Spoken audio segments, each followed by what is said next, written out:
अरे रानी, तुम सावली, ऊपर से यह काली साड़ी, वो अच्छी दिखोगी क्या तुम्हारे ऊपर?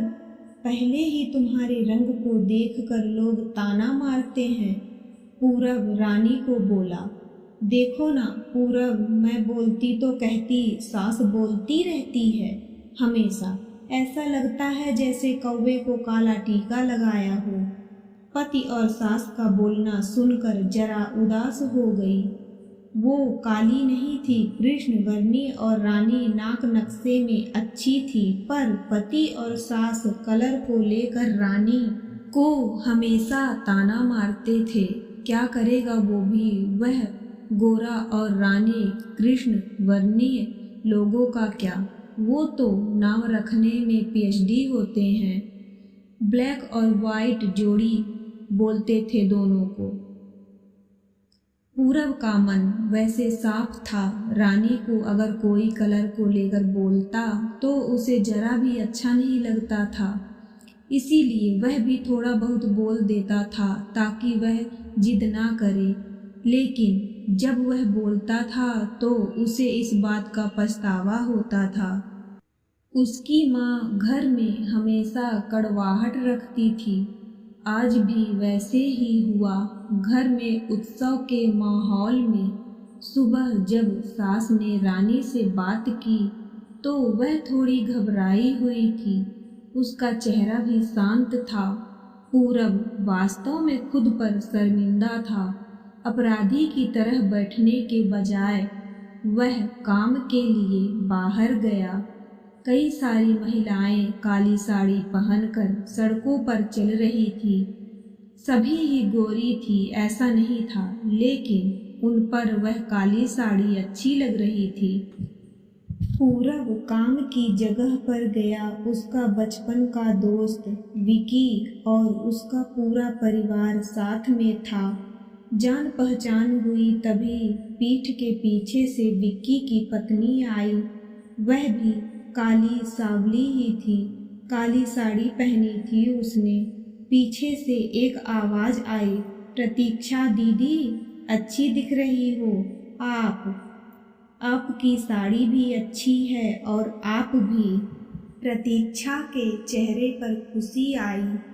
उससे ज्यादा विक्की खुश हो गया था। पूरब विक्की को कुतूहल से देख रहा था। विकी ने वह देखा और जाना वो पूरब के सवालों को हल करना चाहता था। विकी ने पूरब से सीधे ही पूछ लिया, पूछो तुम्हारे मन में जो भी है, मैं तुम्हें उसका उत्तर देने के लिए तैयार हूँ। पूरब पहले हड़बड़ाया, फिर वह बोलने लगा कि नहीं नहीं, ऐसा कुछ भी नहीं है। विकी ने पूरब से कहा, तुम मुझे नहीं जानते कि मैं लोगों का मन कितने अच्छे से पढ़ सकता हूँ। तुम तो मेरे बचपन के मित्र हो। तुम्हारे मन की बात भला मुझसे कैसे छुपी रह सकती है। विकी आगे बोला, चलो ठीक है, तुम्हारा सवाल भी मैं ही बता देता हूँ। तुम यही सोच रहे हो ना कि मेरी पत्नी जो रंग से काली है और आज उसने काली साड़ी पहन रखी है, फिर भी वह और मैं इतना खुश कैसे। पूरब सब कुछ शांति से सुन रहा था और कुछ भी बोल नहीं पा रहा था। विकी बोला, काला रंग ऐसा रंग है जिसमें दुनिया का कोई भी रंग मिला दे वह कभी नहीं बदलता, यानी कि किसी और रंग की संगत में वह अपना अस्तित्व कभी नहीं छोड़ता।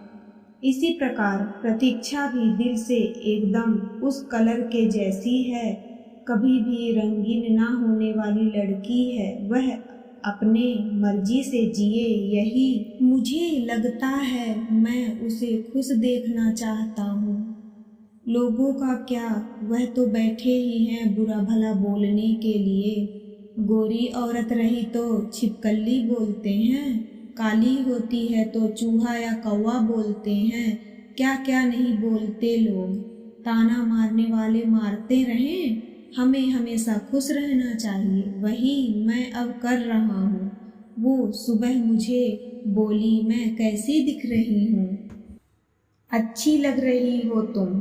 ऐसा बोलने पर उसके चेहरे पर वह कोलगेट स्माइल देखकर मुझे सकारात्मक ऊर्जा मिली। घर से बाहर निकले तो सभी बोलने लगे कि अच्छी लग रही हो भाभी। हम दोनों ने अच्छे मन से यह बात सोची, कोई ना कोई ताना मारने के लिए बोला ही होगा ना, उस वजह से जीने की दिशा क्यों बदले। पूरब को उसके घर का सुबह का माहौल याद आया। वह खुद पर भी चिढ़ गया। उसे लगा वो सचमुच में गलत था। मैं ही रानी को दुख देता हूँ, उस वजह से सब उसे बोलते हैं। अब मुझे ही अपनी भूल सुधार कर उससे माफ़ी मांगनी होगी। उसने हंसते हुए विक्की को अलविदा कहा। अपना काम निपटा कर वह एक साड़ी की दुकान पर गया। रानी के लिए उसने काले रंग की साड़ी ली और घर गया। घर जाने के बाद रानी शांत बैठी थी। उसने रानी को आवाज़ दी और साड़ी उसके हाथों में दे दी। रानी को जरा अलग ही लगा। उसने प्रश्नार्थक नज़रों से पूरब की ओर देखा। उसने बॉक्स खोलकर देखा तो काले रंग की साड़ी थी। रानी, मैं लाया हूँ तुम्हारे लिए यह साड़ी, आज पहन के दिखाओ कैसी दिखती हो तुम। अच्छी नहीं लगी तो बदल देंगे। साड़ी को देखने तो दो, कैसी दिखती हो तुम इस रंग में। रानी को जरा अच्छा लगा। चलो तैयार हो जाओ, जल्दी हम जरा बाहर जाकर आते हैं, एक क्लाइंट के पास जाना है, उन्होंने बुलाया है। जोड़ी ने पूरब का बोलना सुनकर रानी तैयार होने गई। काली साड़ी, उस पर हल्का सा मेकअप और लंबे बालों की चोटी। पूरब भी क्या, पूरब की माँ भी रानी को देखते ही रह गई। पूरब बोला, रानी सॉरी। हाँ, अरे लोगों की बातों में आकर मैं तुम्हें हमेशा बोलता रहा और खरा सौंदर्य किसमें है यह मैं भूल गया था।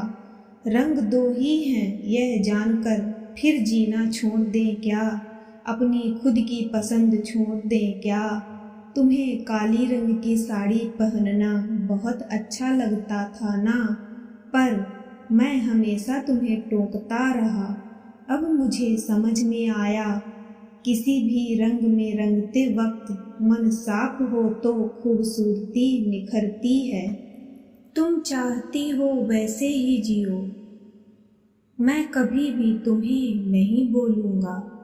और हाँ, सचमुच सुंदर दिखती हो तुम, तुम्हारे रंग पर अच्छा खिलता है यह काला रंग। रानी के चेहरे की लाली और भी ज़्यादा बढ़ गई थी यह बात सुनकर। शर्मा कर वह पूरब को बोली, क्या आप भी? पूरब ने रानी का मुस्कुराता हुआ चेहरा देखा और उससे बदले हुए विचारों से पूरब खुश हुआ।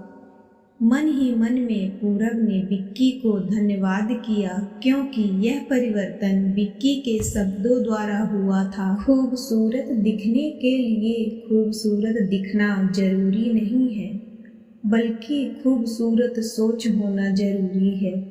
इंसान का अगर मन सुंदर है तो इससे कोई फर्क नहीं पड़ता कि वह किस रंग का हो।